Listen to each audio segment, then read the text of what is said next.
In this guide, I will be showing you guys how to set up two-factor authentication for Instagram. Let's get started. Launch your Instagram app, navigate to your profile page, click on three bars given at the top right.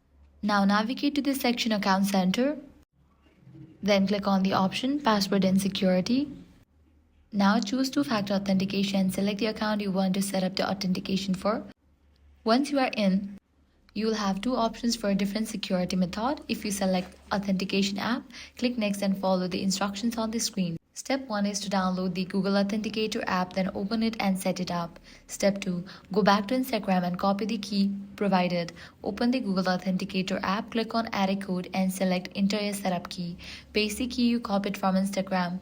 Enter a name for your account. Choose the type of key and add it. This will generate a code. Now go back to Instagram, click Next and enter the confirmation code from the Google Authenticator app to finish setting up the process. Finally, click Next and then Done. You can also set up text message or WhatsApp as alternative security methods if you prefer, and that's it. Your Instagram account is now secured with two-step verification, adding an extra layer of protection. If this guide helped you out, do not forget to like, share and subscribe.